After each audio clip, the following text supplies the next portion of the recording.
श्री हरिवंश। थोड़ी देर पहले हमारे अंदर स्फुरणा जैसी हुई। हमने गुरुजनों को भी देखा है और स्वयं भी ऐसा किया और बड़े बड़े महापुरुषों को भी देखा है।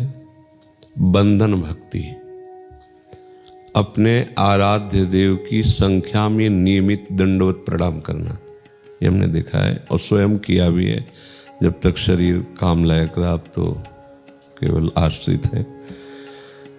अपने सदगुरुदेव भगवान को भी देखा है लाडली कुंज में श्रृंगार के बाद 21, 51 या 108 दंडवत करते हुए देखा है। 1 घंटा 1.5 घंटा दंडवत ही कर रहे हैं। और ब्रज 84 को उसमें जब गए तो साथ में सेवा रही, तो सेवा पधरा करके फिर दंडवत महाराज जी का नियम रहा। अब शरीर की अवस्था के अनुसार हो सकता है कम ज़्यादा। तो हमें ऐसा लगता है कि अपने सब साधक जवान हैं। हम संख्या नहीं बता रहे, आपको करना ही है। समय देख के, जैसे श्रृंगार हुआ, आरती हुई, कीर्तन हुआ, नृत्य हुआ और सब चले गए। अब ये राजभोग तक समय है, जो बीच में किसी को दर्शन करने, उसके बाद जब यहाँ केवल कीर्तन हो रहा बस, तो 4 परिक्रमा की श्री जी की और एक नियम अंदर लो। 11 दंडवत, 21 दंडवत, 51 दंडवत नियम से, साष्टांग दंडवत। एक दंडवत की महिमा बहुत बड़ी गाई गई है। एकोपि कृष्णा कृता प्रणामो दशाश्रमे धावृतेन तुल्या, दशाश्रमेधि पुनरेपि जन्म कृष्ण प्रणामी न पुनर्भव। चिंतामणि प्रणमताम ब्रजनागरीणाम, चूड़ामणि कुलमणि वृषभानु नाम। प्रणमताम, स्वामिनी जी के चरणों में जो प्रणाम करता है स्वामिनी जी, उसकी समस्त चिंताओं का हरण कर लेती। चिंतामणि, चिंतित पदार्थों को प्रदान करने वाली। इससे क्या होता है? देहाभिमान नष्ट होगा, शरीर की पूर्व संचित पाप नष्ट होंगे और आपकी बंधन भक्ति की पूर्ति होगी और दैन्यता भी आएगी। देख लेना आप दंडवत करते करते, हर दंडवत का यही नियम कि अपने आराध्य देव का दर्शन कर। जब दंडवत हुआ, खड़े हुए दर्शन के फिर तो आप देख लेना कुछ और ही नजर आने लगेगा। हाँ, अगर रोना आ जाए तो जान लेना हमारी दंडवत सार्थक हुई। करते करते एकदम हृदय द्रवित हो जाए, ऐसा लगे कि अब देख लो लाडली जो आप होगा। ये पूर्व वैष्णव रसिक महापुरुषों ने ऐसा किया है।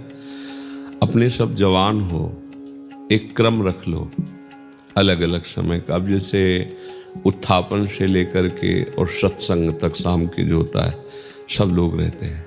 फिर कीर्तन वाले केवल ही रहते हैं। अब उस समय से लेकर शयन तक आपके पास समय।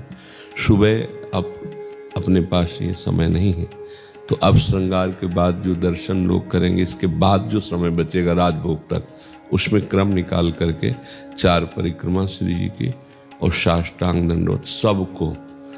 जिनके किडनी खराब है, जिनके शरीर खराब हो तो बात अलग है। बात मान लेना, हमारी जो स्फुरणा होती है प्रियाजू की प्रेरणा होती है। बड़ी जल्दी शरीर निष्पाप होता है। हाँ, बहुत बहुत जल्दी प्रभु प्रसन्न होते हैं। बंधन भक्ति है ना ये। और ये वैसे तो भगवान आदेश करते हैं 11 स्कंद में कि सामने कोई भी प्राणी साष्टांग दंड, आदेश है ना। इतनी क्षमता तो नहीं अपने में कि हर जीव को साष्टांग दंड, भगवान का आदेश है। पर चलो इतनी नहीं तो हम अपने प्रभु को, आराध्य देव को 4 परिक्रमा करके 11, 21, 51, किसी की तरफ देखना नहीं है।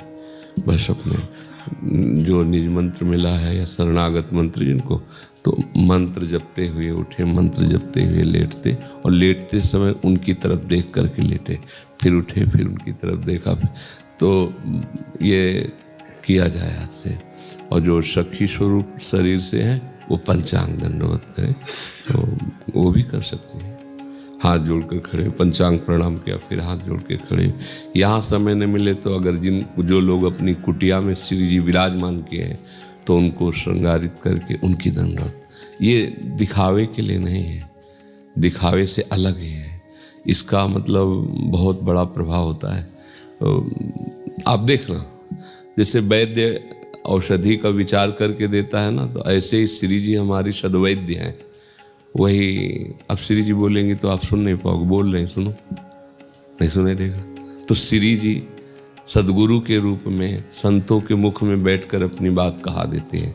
जैसे भगवान अर्जुन जी से कह रहे हैं कि मन मना भो मद भक्तो माद्याजी माम नमस्कुरु। उनको नमस्कार करवाने की जरूरत है? अरे ब्रह्मा शिव आदि नमस्कार करते हैं, औरों की बात क्या है। एक एक वायु का, एक एक प्रकृति का हर उनको नमस्कार कर रहा है, उन्हीं की तो प्रणति है।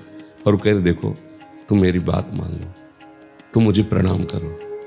ये जानते हो क्या है? बहुत प्रेम उत्पन्न होने पर प्रभु कह रहे हैं तुम मेरे में मन लगाओ, मेरी पूजा करो, मेरे को प्रणाम। उनको प्रणाम की जरूरत नहीं, लेकिन वो सब शास्त्रों का सार बता रहे हैं। हमें लगता है गीता जी में 2 बार ये श्लोक है क्या, मन मना भो मद भक्तो माद्याजी माम नम।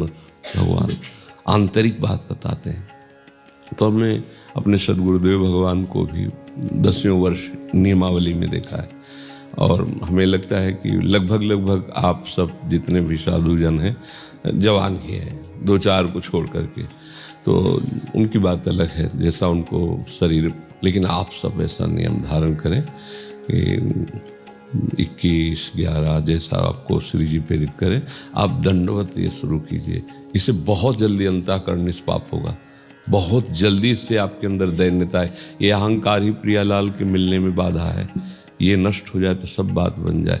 देखो आचार्य महापुरुष जन जो प्रकट हुए हैं उनकी दैन्यता देखो। महाप्रभु चैतन्य देव गंगा किनारे निकल जाते, जितने वैष्णव आते सबको साष्टांग प्रणाम कर, सबकी चरण रेकर माथे पर लगाते, सबसे रो रो कहते आप सब कृपा करो, मुझे कृष्ण प्रेम की भिक्षा दे दो, मुझे कृष्ण प्रेम दे दो। ऐसे तो सब लोग कहते क्या हो गया निमाई पंडित को, सबके चरणों में लौटते मुझे कृष्ण प्रेम दे दो, मुझे कृष्ण प्रेम दो, सब वैष्णव कृपा करो, मुझे कृष्ण प्रेम दे दो।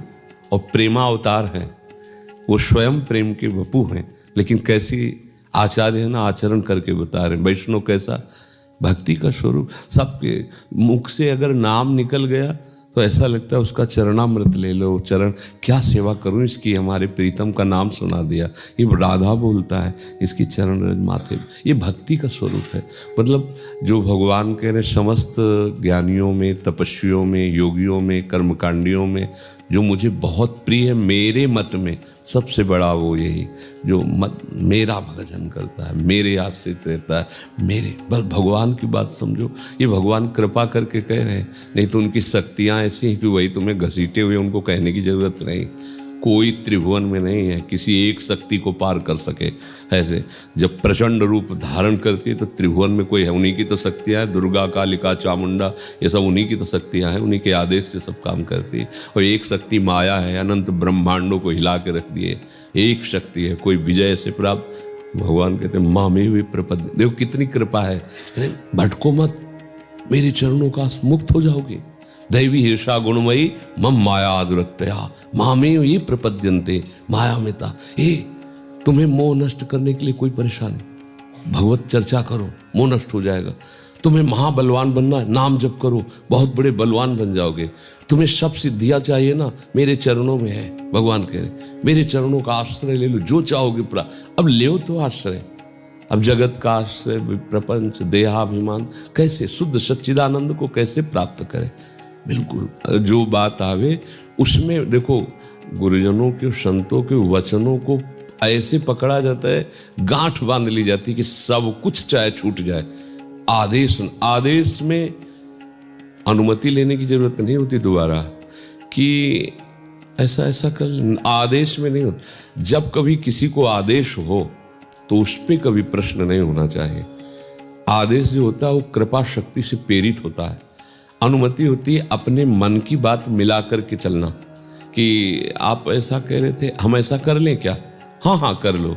अब वो लाभ नहीं रह गया, क्योंकि उसमें आपके मन की मिल गई, और उनमें केवल उनके मन की हो रही, आदेश में केवल उनके मन की हो रही।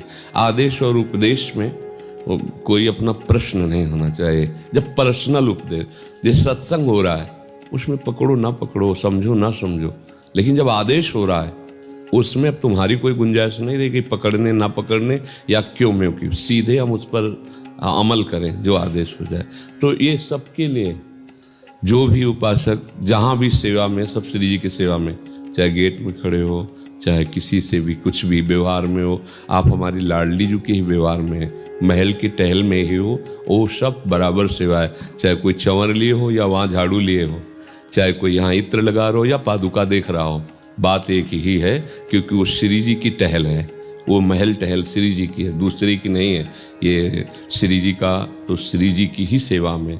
तो जब समय मिले, जहाँ जैसे अनुकूलता पड़े, अगर यहाँ नहीं कर पा रहे अपनी कुटिया में श्री जी हैं, तो ईमानदारी से अपनी कुटिया में ये प्रणति सेवा, ये बंधन भक्ति सबको करना है। जो शरीर से असमर्थ है तो दुर्भाग्य है कि नहीं कर सकते।